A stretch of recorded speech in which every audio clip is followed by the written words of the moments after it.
जय माता दी guys, I hope आप सब लोग बहुत ही ज़्यादा बढ़िया होंगे। So welcome to my new video. So ये वीडियो बहुत ही ज़्यादा इम्पोर्टेंट है और इस वीडियो में आपको ये भी पता चलेगा कि क्या क्या न्यूज़ आई है ओके क्रोएशिया के बारे में, और क्या क्या न्यू इकोनॉमिक डेवलपमेंट आई है। और जो मैंने आपको बोला था कि जो अभी इलेक्शंस हुए हैं उसके बाद G2 की मीटिंग भी कॉन्फ्रेंस हुई है, तो उसके भी इम्पोर्टेंस क्या क्या है, क्या क्या गवर्नमेंट ने डिसीजंस लिए हैं, क्रोएशिया का वीज़ा रेशियो क्या है। और बहुत ही ज़्यादा क्वेश्चंस आए थे कि भाई वर्क नहीं है क्रोएशिया में, तो उसके भी बहुत ज़्यादा अपडेट्स हैं। तो आप इस वीडियो को एंड तक ज़रूर देखिएगा, और जो इस चैनल पर नया आया है वो पहले लाइक कर दीजिए, सब्सक्राइब कर दीजिए, अपने सारे दोस्तों को शेयर कर दीजिए। ओके, सो आप इस वीडियो में बनिए रहिएगा। सो सबसे पहले कि आपको मैं बता दूं कि आप इमेजेस देख रहे हो, तो ये मैं आपको जेन्युइनली बता रहा हूँ कि कोई भी रिसोर्सेस जो मैं जहाँ से रिसर्च करता हूँ वहीं से ही अपडेट लेता हूँ, वहीं की बात आपको मैं बताता हूँ। ओके, तो ये है कि क्रूशिया इंडस्ट्री का देखिए मानना है कि रिजेक्शन आ रहे हैं, ठीक है, लेकिन मैक्सिमम रिजेक्शन आ रहे हैं ना वो है वेयर हाउसेस में और डिलीवरी जॉब्स में। तो मैं आपको बताना चाहता हूँ कि वेयर हाउस और डिलीवरी जॉब्स के अलावा किसी का भी रिजेक्शन नहीं आया है। जो पेंटर्स में थे, कंस्ट्रक्शंस में थे, ठीक है, उनका ही रिजेक्शन नहीं आया है। उसके अलावा जिनका भी डिलीवरीज और वेयर हाउसेस के जॉब्स में अप्लाई किया था उनका रिजेक्शन ज़्यादा है। स्प्लिट्स और ज़ाग्रेब से वर्क परमिट का भी बहुत ज़्यादा इश्यूज है, तो ये भी एक मेन रीज़न है। देखिए 3.3% डिक्रीज हुआ है यार लेबर रेशियो का, ओके, अक्टूबर में। क्योंकि मैंने आपको बताया ना, जैसे जुलाई और अगस्त में जिसने वीज़ा अप्लाई किया था तो उनका सक्सेस रेशियो अच्छा था, 85% था। लेकिन अक्टूबर, सितंबर और अक्टूबर का सक्सेस रेशियो मैं आपको बता दूं तो 75 से 80% हो चुका है। लेकिन आप टेंशन मत लीजिएगा, ओके, क्योंकि 2025 में बहुत ही ज़्यादा अच्छे अच्छे न्यूज़ हैं जो इस आपको वीडियो में आगे पता चलेंगे। तो इकोनॉमिक की बात कर देते हैं कि क्या एक्सपेक्टेशंस है 2025 में इकोनॉमिक्स पे, और करंटली इकोनॉमिक्स के बारे में क्या है, ठीक है। तो इकोनॉमिक फोरकास्ट में आप जैसे कि इमेजेस में देख रहे हैं कि क्रोएशिया की जो जीडीपी है वो 3.3% है 2024 में। सो इनका बोलने का है कि 2025 में शायद थोड़ी सी गिरेगी, लेकिन आप ये आगे भी पढ़ सकते हैं कि लेबर मार्केट टाइट ही रहेगी, ठीक है, जितने लेबर्स की ज़रूरत है उतनी ही रहेगी। तो जिसको भी अनएम्प्लॉयमेंट के बारे में जो बहुत ज़्यादा बातें चल रही है, तो वो भाई बिल्कुल भी आप मानिएगा नहीं। अनएम्प्लॉयमेंट तभी हो रही है जब जिस कैटेगरी के अंदर बहुत ही ज़्यादा लोग घुस चुके हैं, जैसे कि मैं आपको बता रहा हूँ डिलीवरी और वेयर हाउसेस के अंदर पहले 2 साल में बहुत लोगों ने घुस गए हैं भाई, अभी भी घुस रहे हैं, ठीक है।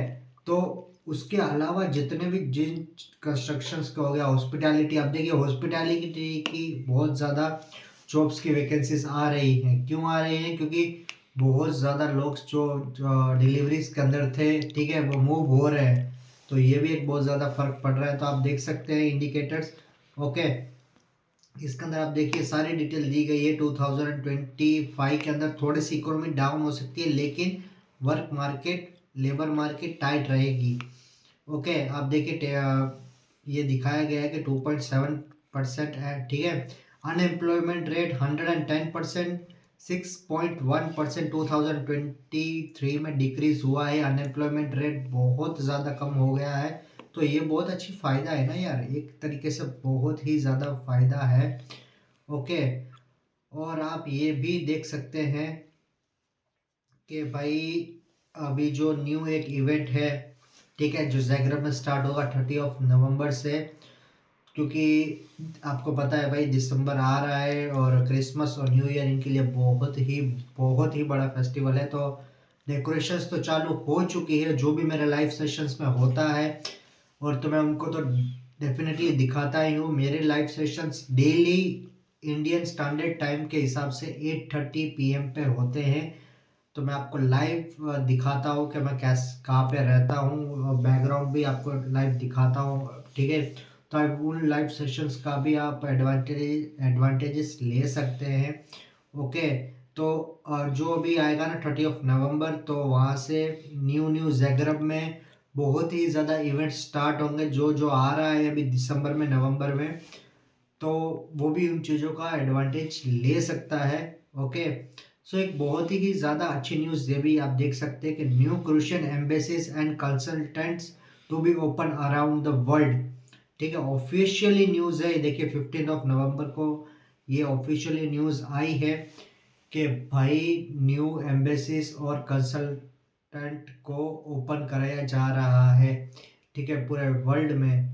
तो भाई ज़्यादा से ज़्यादा ये लोग चाहते हैं कि हमारी एम्बेसीज ज़्यादा से ज़्यादा कंट्रीज़ में ओपन हो, ताकि वहाँ से हम लोग स्किल्ड वर्कर और चीप लेबर ज़्यादा से ज़्यादा ले सकें और अपनी कंट्री में हायर कर सकें।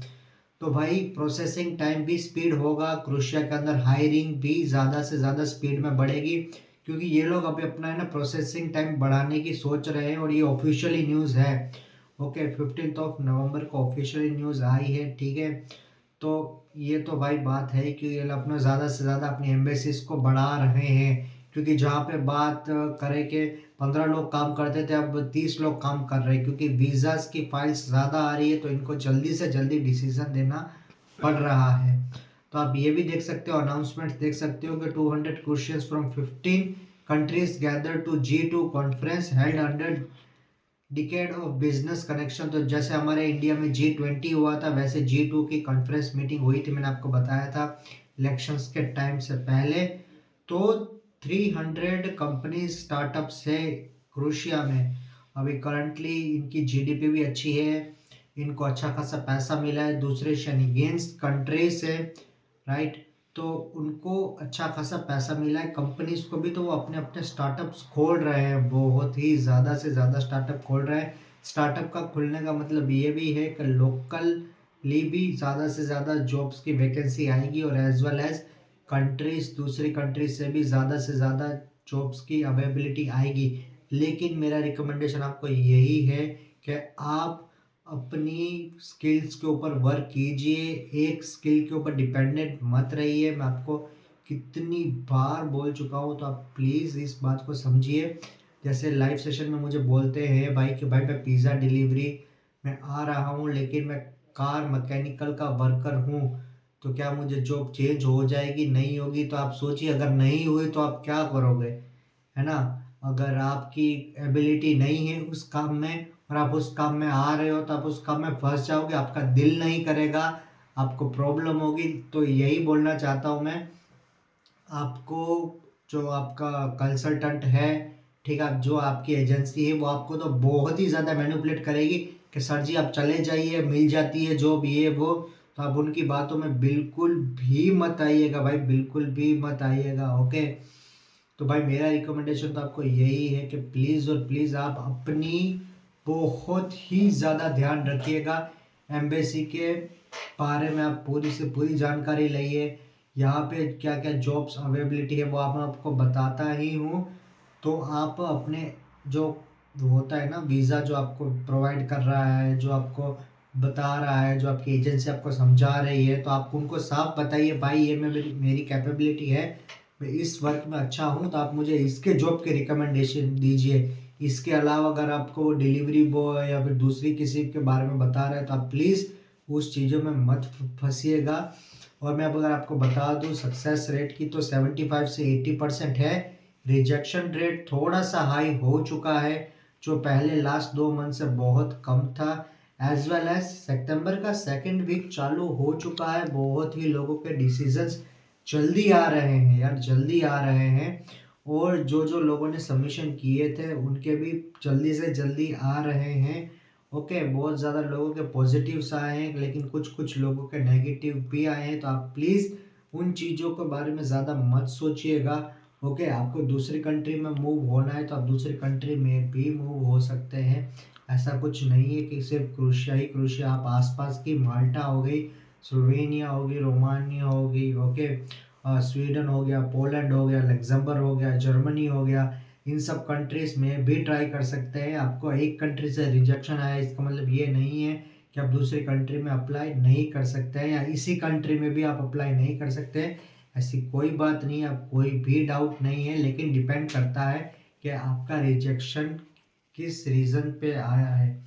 ओके, लेकिन सेकेंड वीक चालू हो चुका है, लेकिन पॉजिटिव है।